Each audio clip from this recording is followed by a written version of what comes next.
আসসালামু আলাইকুম রহমতুল্লাহ। ইন্ডিয়া নিয়ে কথা বললেই কিছু মানুষের গায়ে জ্বলে, এবং সবচেয়ে বড় আশ্চর্যজনক ঘটনা হইল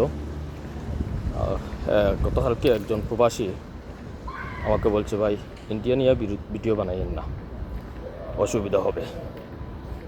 উনি বলছে হয়তো ওনার জায়গা থেকে, কিন্তু এই জায়গা উনি বুঝতে পারে নাই যে এটা আমার রাষ্ট্রর স্বার্থে, দেশের সার্বভৌমত্বর স্বার্থে যদি কোনো কথার বলতে হয়, এটা ঐক্যবদ্ধভাবে দেশ বাঁচানোর জন্য বলতেই হবে।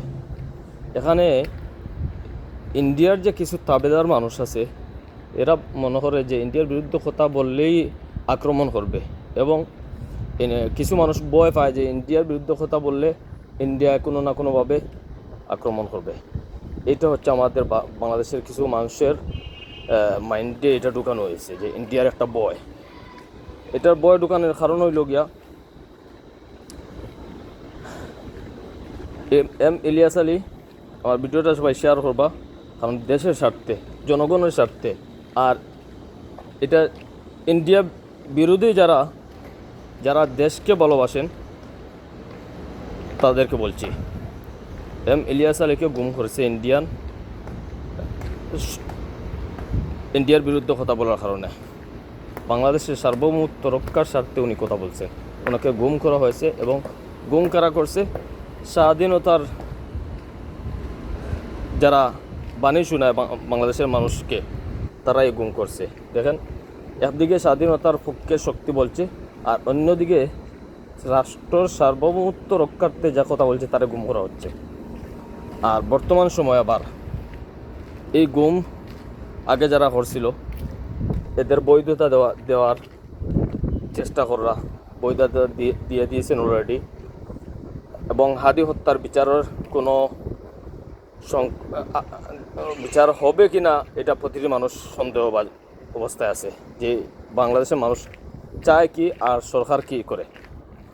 এই যে হাদি হত্যা, ইলিয়াস আলী গুম, সারার মূল হচ্ছে এই মানুষগুলা। এরা ব্যতীত আরও অনেক মানুষ আছে যারা দেশে রাষ্ট্রর হয়ে কথা বলতে চায়, বাংলাদেশের মানুষের কথা বলতে চায়, বাংলাদেশের সার্বভৌমত্ব রক্ষার্থে কথা বলে। তাদেরকে বিভিন্নভাবে গুম, নির্যাতন, বিভিন্নভাবে হয়রানি করা হয়। এই যে ইন্ডিয়ার কিছু দালাল, পাচাটা গুলাম বাংলাদেশে তৈরি করে আসছে স্বাধীনতার পর থেকে। যে সময় বাংলাদেশ স্বাধীন হয়েছে, স্বাধীনতার পর খাদ্য গুদাম লুট করার সময় একজন সেনাবাহিনীর সম্ভবত কর্মকর্তা বাধা দিয়েছিলেন যে খাদ্য গুদাম লুট করতে দেবে না, কিন্তু ওই কর্মকর্তাকে গ্রেফতার করে খাদ্য গুদাম ইন্ডিয়া লুট করে নিয়ে গেছে। এই গ্রেফতার করার সময় সরকার ছিল এগুলো অনেকে জানে, দেখছে।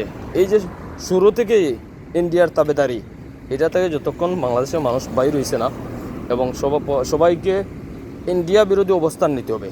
এই কুলাঙ্গারদের কারণে আমার রাষ্ট্রটার উন্নতি হচ্ছে না। আর যারা মনে করে যে বাংলাদেশের মানুষ হয়ে ইন্ডিয়ার বিরুদ্ধে কথা বললে যে কোনো অসুবিধা হবে, তাদেরকে বলছি, বাংলাদেশের মানুষ বা বাংলাদেশের সার্বভৌমত্ব রক্ষার্থে প্রতিটি মানুষ ইন্ডিয়ার বিরুদ্ধে অবস্থান নিয়েছে, এবং সর্বশেষ থেকে নিয়ে বিভিন্ন ধরনের বাহিনী দিয়ে বাংলাদেশের মানুষকে দমাইয়ে রাখতে পারে নাই। জুলাই আন্দোলন হয়েছে, ইন্ডিয়ান বাহিনী ভাগতে হয়েছে, যারা এর তাবেদার করছিল তারা সহ ভাগছে।